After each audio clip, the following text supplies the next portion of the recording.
Bill basically is a reform bill for the banking sector. किस प्रकार से हमारे बैंकिंग सेक्टर का रिफॉर्म है, अनवरत रिफॉर्म चल रहे हैं, उसी कड़ी में आगे रिफॉर्म कैसे होगा उसकी एक चेष्टा है।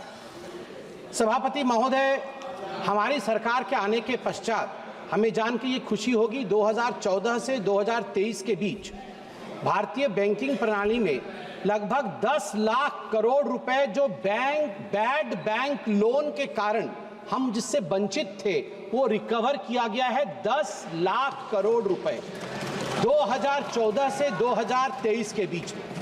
ये बहुत सारे रिफॉर्म्स, जैसे आज का रिफॉर्म हो रहा है, उन्हीं रिफॉर्म्स के कारण संभव हुआ। आज यहाँ ईडी और सीबीआई की बात हुई, मैं उस पर नहीं जाना चाहूंगा, मगर दो डेटा है ईडी को लेकर, ये यहाँ जरूर बताना चाहूंगा बैंकिंग सेक्टर से। ईडी ने लगभग 1105 बैंक फ्रॉड को इन्वेस्टिगेट किया है और उसमें से जो कॉन्फिस्केट किया है, अटैच्ड किया है प्रोसीड्स ऑफ क्राइम, वह 64,920 करोड़ है। 64,920 crore has been confiscated from proceeds of crime. और सबसे बड़ी बात सभापति महोदय, दिसंबर 2023 तक ये जो कॉन्फिस्केटेड अमाउंट था उसमें से 15,180 करोड़ रुपए पब्लिक सेक्टर बैंक को, PSBs को दिया गया है। यही तो बैंकिंग रिफॉर्म होता है। और मैं आज माननीय मोदी जी का धन्यवाद करूंगा और मैडम निर्मला सीतारमण जी का भी धन्यवाद करूंगा कि जो रीसेंट बैंकिंग रिफॉर्म्स हुए हैं उसके कारण इतिहास रचा है भारत के बैंकों ने। Significant milestone by recording its highest ever net profit of rupees 3 lakh crore rupees। और ये सब संभव हुआ है हमारे डिसाइसिव लीडरशिप के कारण। सभापति महोदय ने कहा कि क्लॉजेस, जो 7 क्लॉज आज मैडम फाइनेंस मिनिस्टर ने कहा है, उन 7 क्लॉज को मैं सिर्फ टच करके फिर बैठूंगा। पहला क्लॉज था डेफिनेशन ऑफ फोर्टनाइट, पखवाड़ा जिसे हिंदी में कहते हैं। पहले ये पखवाड़ा जो होता था, फोर्टनाइट होता था, ये फ्राइडे टू फ्राइडे होता था। इस बार ये निर्णय लिया गया है not from Friday to Friday but 1st to 15th, और 15th से 30th would be the 15th and 30th would be the dates, and this standardizes the calculation of the cash reserves। ये एक स्टैंडर्ड सेट करेगा जो अपने आप में एक बहुत बड़ा रिफॉर्म है। दूसरा है tenure of the directors of the cooperative bank. ये टेन्योर को किस प्रकार से, वो आप देख सकते हैं कि डायरेक्टर जो है can not hold office beyond 8 years था पहले, इसको बढ़ा करके 10 साल किया गया है। और ये किया गया है कोऑपरेटिव सेक्टर में एक स्टेबिलिटी लाने के लिए, so that the cooperative sector which forms the backbone of the banking system in our country and in various activities, इसको एक स्टेबिलिटी मिले, उसके लिए मैं माननीय प्रधानमंत्री जी का धन्यवाद देता हूं। जो तीसरा विषय है वो है prohibition on common directors in cooperative banks.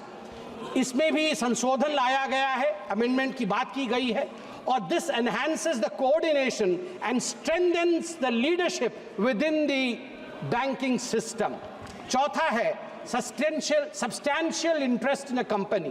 पहले 50% या 10% शेयर या 5 लाख रुपए अगर आप होल्ड करते थे तो आप उसमें डायरेक्टर नहीं हो सकते थे, आपको डिस्क्लोज करना पड़ता था। वो 2 करोड़ कर दिया गया है। स्वाभाविक रूप से दिस फैसिलिटेट्स, बड़े इन्वेस्टर्स को फैसिलिटेट करेगा, जिससे हम सबका भला होगा, गरीबों का भला होगा। सेटलमेंट ऑफ अनक्लेम्ड अकाउंट्स एक बहुत महत्वपूर्ण क्लॉज है। अनक्लेम्ड अकाउंट 7 वर्षों के बाद अब वो अनक्लेम्ड अकाउंट्स IEPF में जाएंगे, and any individual who subsequently wants to claim their unclaimed accounts, shares, interest can claim it back. I congratulate madam finance minister for bringing in this clause. And lastly, remuneration of the auditors. अब जो पहले stringent major था कि RBI ही इस पर निर्णय लेती थी कि रेन्यूमरेशन कितना होगा, ये फ्रीडम ऑफ बैंक को दिया गया है कि रेन्यूमरेशन ऑडिटर्स का कितना होगा। This kind of reforms is what is required for the Viksit Bharat of 2047, but it would be an injustice if I do not mention I am a first time member of this house, sir. Previously, when I used to watch in the television, once I was watching and the Lok Sabha was in process, I saw the then finance minister, I would not name him because the rule says I cannot name them, he in the house said that, do you believe that in a digital India, sabji wala, thela wala, redi wala would be able to connect with digital India? This is not possible. ये संभव नहीं है कि सब्जी वाला के पास digital India का कुछ हो सकता है, वो पे कार्ड लेके घूमेगा. Sir, times have changed. Modi ji proved contrary to what the then finance minister was saying. आज मैं जब अपने कॉन्स्टिट्यूएंसी पुरी में परसों गया था ड्रेस रिहर्सल देखने के लिए नेवी डे के लिए, मुझे बहुत दिनों बाद सी बीच में गोलगप्पे खाने का मन किया. मैंने गोलगप्पे खाए तो पेटीएम करके मैं आया हूं. सर, यही फर्क है यूपीए का और एनडीए का. Thank you.